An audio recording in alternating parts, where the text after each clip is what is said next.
Hello everyone and welcome back to another video. In today's video, we're going to be talking about Smash Factor 11, which was Mexico's first major of the year, as well as the final super major of the ranking season. And you had players from Mexico popping off, you had invaders popping off. This event was absolutely crazy. For our top 16 finishers, you're going to have Waka, Osimo, Nair, and Gilhue in 13th, Chag, Big D, MK Leo, and Super Dog in 9th. In 7th, you had Cosmos and Meister. 5th was Manny and Spargo. 4th was SHADIC. 3rd was GACKT. 2nd was SONIX, and winning the entire thing was SHINYMARK.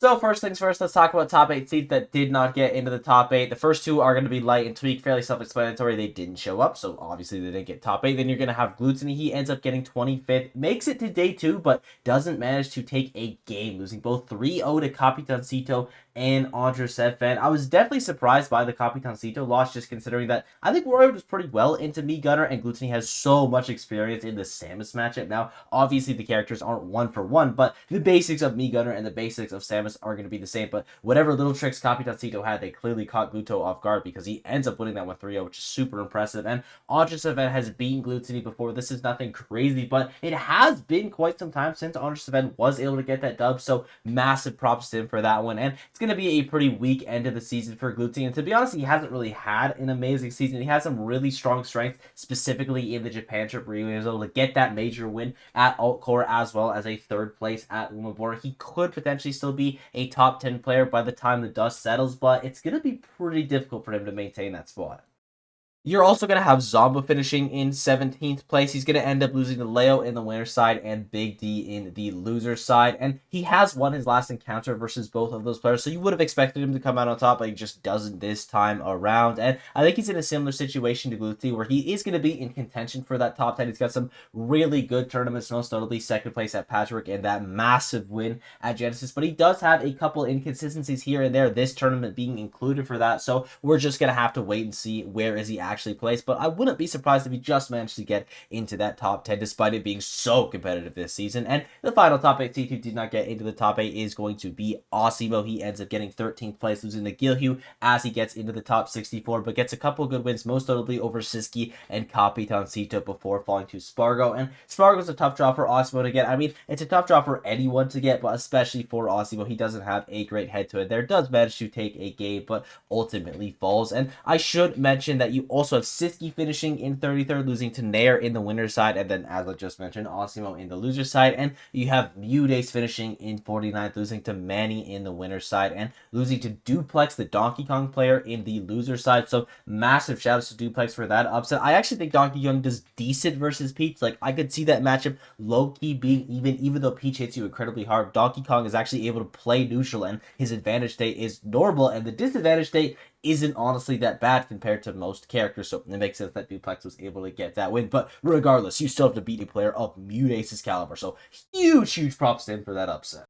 Now it's time to talk about our low-tier heroes, and we only had 2 of them pop off super hard at this event. The first one is going to be Hazard, finishing in 25th place. He's going to end up losing to Zomba in the winner's side, gets a win on Aang before falling to his Mario counterpart Super Dog in a Game 5 set. And Hazard is so good at this game. He's able to make Dr. Mario not look like such a slow character because of the way that he utilizes Pill to close that distance between him and his opponent. And the damage output that he has on Dr. Mario as well is completely absurd. I really hope that we get to see more of Hazard, at least get more events in Mexico where we can see him playing, because he is unbelievable at this game. By far the best Dr. Mario player in the world, and he is so fun to watch. And speaking of fun to watch, you're going to have Gilhue finishing in 13th place, the best Kirby player in the entire world, and he was able to take out some of the best Shotos in the entire world, beating Osimo in the winner's side. Then he had to fight Meister, which is a little bit unlucky. Then he beats Andres Fan in the loser's side before running into SONIX, which is again a little bit unlucky, but managed to take out those 2 extremely talented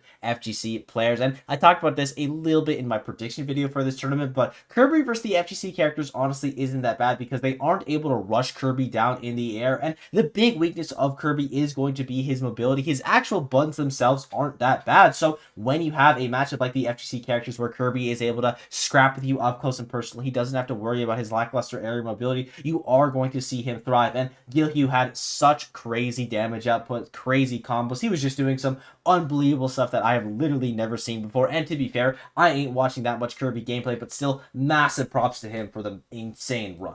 And now it's time to talk about the losers run, starting off with a bit of a short one, but the wins in it are really solid, and that's going to be coming from Andres FN. He ends up losing to Bonilla in the winner side before even the top 64, but picks up wins on Marvelous Marco, Apollo Kage, and Gluttony before falling to Gilhu, and he got usage out of a lot of his characters to the event. He used the Ken for Marvelous Marco and Gluttony, the Ryu for Apollo Kage, even ends up trying the Terry versus Gilhu, even though it doesn't end up working out. I like that Andres FN is playing all of his characters, because if you can play all four FGC characters, I mean, you might as well be picking them into their good matchup. So props to Andres FN for the run. Hopefully there's more events in Europe for the second half of the year, just so we get to see more of this guy at the major level. But the big losers runs are going to be coming from Big D and Super Dog. Both players end up getting 9th place, starting off with Big D. He's going to end up losing to Lima in the winner's side, but then gets wins on Sebei, Mo, Zomba, and Nair. And I should mention, every single one of those sets ended up going to game 5. Big D had to go through the absolute gauntlet, and I should mention for Mo specifically that Mo wins the first 2 games with Duck Hunt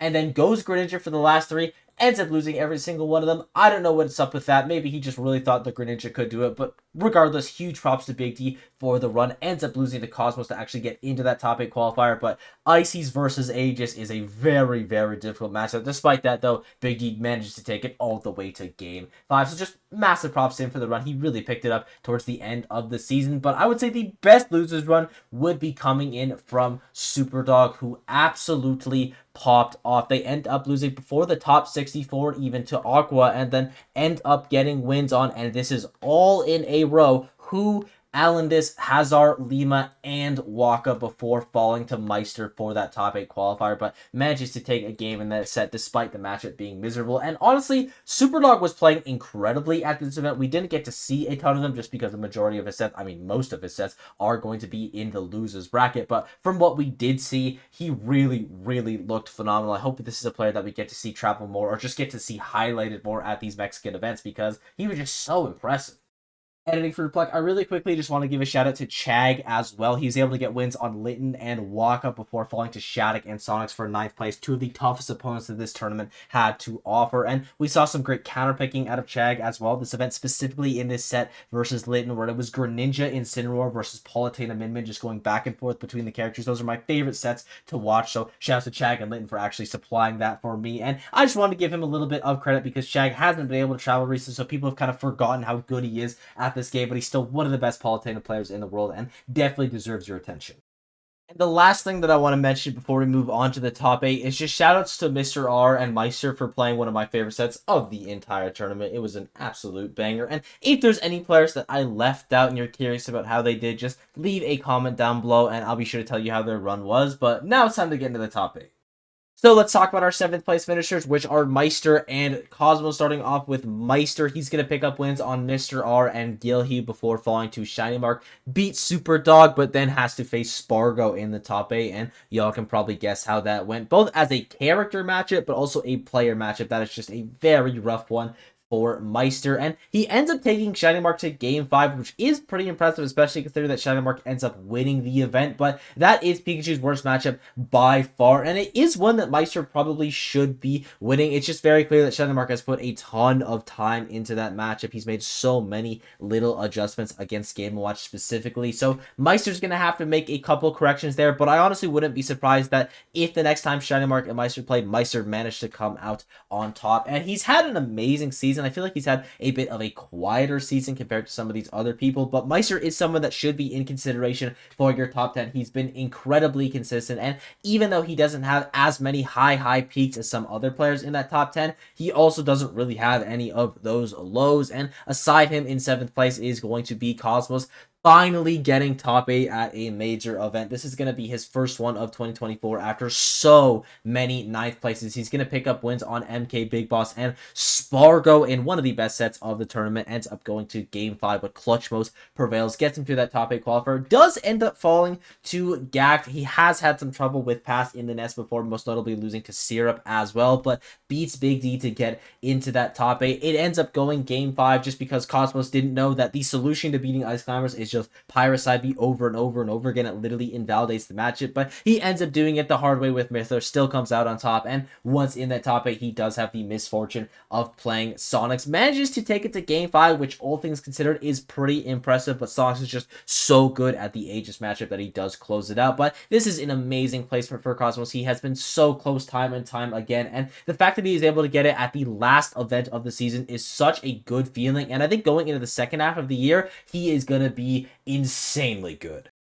In 5th place, you are the 2 highest placing Mexicans of the event in Manny and Spargo, starting off with Manny, who had probably the run of the tournament, picking up wins on Mudace, SkyJ, Alex Disc, and MKLeo to get top 8 through the winner's side. Once in the top 8, though, he had some pretty tough matchups in SHINYMARK and SONIX. Not only did they both get into the grand finals, but those are 2 pretty difficult matches for Steve. I would say that Sonic is the character's worst matchup. He's just so overwhelming, so Steve never has a chance to build, never has a chance to mine, never has a chance to really do anything, to be honest. And it's a similar situation with Pikachu. I do think the matchup is a lot better, probably more so of an even matchup, but you got to deal with T-Jolts going over your blocks. Quick attack is incredibly annoying. It just can be difficult for Steve to navigate around in those matchups, and Manny wasn't able to do so against those amazing players of SHINYMARK and SONIX, but still, incredible run from him. I believe this is his first ever top 8 at a major, and he was able to do so by beating some of the best players that Smash Ultimate has to offer, so he should be feeling really, really proud with his run. But in the contrary, his other 5th place finisher of Spargo probably isn't going to be feeling that same sentiment. He's going to pick up wins on Aqua before falling to Cosmos, then beat Stronghold, Osimo, and MKLeo to get into the top 8. And once in the top 8, he beats MAISTER before falling to SHADIC in what was the best set of the tournament, at least in my opinion. Just an absolute banger. Highly recommend that you watch it. So for Spargo, it is going to be a bit of a rough season. I'm sure he would have loved to have gotten that Smash Factor 11 win just to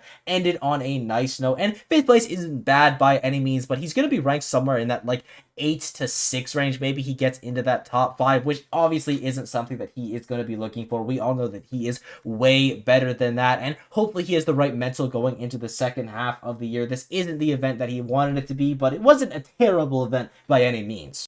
In 4th place, you have SHADIC. 3rd place, GACKT. SHADIC was able to pick up wins on Mo, Lima, and Chag to get into that top 8 through the winner's side. Once in the top 8, he does fall to GACKT, but then beats Spargo in what was, as I literally just said, the best set of the tournament. That comeback that SHADIC makes in Game 4 is unbelievable. Genuinely, maybe the greatest comeback I have ever seen in Smash. Highly, highly, highly recommend that you watch that set. At least watch that Game 4 because it is genuinely unbelievable. And he does end up losing his next set to SONIX, but manages to take it to Game 5, kept it extremely competitive, and he is going to be the highest placing American at this event. And I do think that SHADIC is going to be the highest placing American on the ranking season as well. It's going to be between him and Tweak. It's kind of difficult to say because Tweak's wins are going to be rated more than SHADIC's wins, but I think overall SHADIC has had a better season. He's also been to more events, so again, we're gonna have to wait and see. I know I've said that a lot in this video, but it's tough to speculate when you don't have all of the numbers in front of you, regardless of where SHADIC is placed. So this has been an amazing season for him, almost a guarantee for the top 10, and I think it's only going to be better in the second half of the year, so just big props to him. And speaking of big props, GACKT, another 3rd place from it. It feels like every time GACKT pops off and goes super far in a tournament, which honestly happens more often than you would think, he ends up getting 3rd place, and this is no different, beating Apollo Kage, Capitan Tito, and Cosmos to get into the top 8. Once in the top 8, he beats SHADIC as well. I have no idea how you win Nest Corrin. I mean, Corrin up air alone seems like an absolute nightmare, but GACKT managed to do so, but ends up falling to SHINYMARK and SONIX. SHINYMARK managed to take a game, SONIX does not manage to take a game. That matchup looked extra miserable, but GACKT is easily the best Nest player in the world. He's really the only Nest player that is making waves in the current meta of the game, and I'm really curious to see if he's going to start implementing that crazy side magnet stuff, because as it stands right now, he hasn't really been doing it, and he has still been farming, so he's not even doing the best part of his character, and he's already got top 3 at a super major event. I'm kind of scared to see what's going to happen when he starts implementing it. And our grand finalists are going to be SONIX in 1st and SHINYMARK in 2nd, starting off with SONIX, who had the best losers run of the event. He ends up beating Beastly in the winner's side before falling to SHINYMARK, then beating MK Big Boss, Gilhue, and Chag to get into the top 8. Once in the top 8, beating Cosmos, Manny, SHADIC, GACKT, and resets the bracket versus SHINYMARK, though he does ultimately fall in the reset. And this is another 2nd place for SONIX. I've said this a lot this year because every single event that SONIX has been to, not every event, but every major event that SONIX has been to, he ends up getting 2nd place, which is a crazy stat, by the way. I mean, to have that level of consistency is unreal, but it's gotta sting for SONIX. It's the ultimate monkey spot. You're the most consistent Smash Bros. Player in the world. You're always getting into the grand finals, but you could just never take that dub home. And for the ranking season, SONIX is like almost guaranteed a top 2 finish, considering that he's never gotten below second place in a major. He better be in that top 2. He even could be the best player in the world despite not winning a major. It's really just going to be how they deal with Akola, because he hasn't been to that many events. But if they reward SONIX for going to way more stuff and keeping that consistency, I think him being the best in the world without winning an event is completely fair, because as I said, second place at every single major in 2024 that he's, of course, been to is an unreal stat. Big props to him for the amazing season. It's got to sting that he couldn't get that big dub, but you know what? He's gotten a couple big dubs before, and I'm very confident that he will be able to secure his first 2024 win in the second half of the year. But our big winner is going to be the one and only SHINYMARK. He ends up getting wins on Rocks, SONIX, and MAISTER to get into the top 8. Once in the top 8, he beats Manny and GACKT. Falls to SONIX in the first set of grand finals, but manages to beat him in the reset. And he was playing out of his mind at this event. And I specifically love the uses that he was able to get out of downer. You could tell that this is something that SHINYMARK has known about for a while, and he was saving it for a big event like this, because he was getting so much utilization out of that downer. Just a flat amount of damage that he's able to get while continuing his advantage state would allow him to play his nickel and dime game where he's timing you out and just get that guaranteed damage. It was just so smart from SHINYMARK. And I also have to say, this was like the hardest bracket that you could have possibly given him. He had to play a Game & Watch to get into the top 8, which is easily Pikachu's worst matchup in my opinion. Manages to overcome it. Then he has to play Steve, which is just, you know, a difficult character. Then he has to play Ness in the winners finals. When's the last time you saw Ness get even top 16 at a major event? And the one time there's a Pikachu in the winners finals, there's also a Ness in the winners finals. Like, that is just literally unbelievable. But SHINYMARK still manages to win that one despite not being able to use T-Jolt that much in the matchup. It's his edge guarding was on point versus GACKT. That's definitely the key win condition in that matchup. And his patience was also on point throughout the entirety of this tournament. A lot of the sets went to time, but especially his sets versus SONIX. He ended up playing SONIX 14 times at this event. 2 of the sets versus him going to game 5, and those were the ones where he ultimately closed it out. I cannot say this enough. I'm so happy that SHINYMARK was able to get that massive dub, putting Pikachu on the map once again. Maybe people will finally understand that when I say this character is top 5, I mean that this character is top 5, and it's like not even a discussion. Pikachu is unbelievably broken, and SHINYMARK showcased that very well at this event. And with that, I thank you all for watching. I hope you enjoyed the sport. It's been absolutely unreal as of late. If there's anything I left out, got wrong, or if you just want to say hi, leave a comment down below. Be sure to sub while you're down there, and I will see you all in the next one. Bye-bye.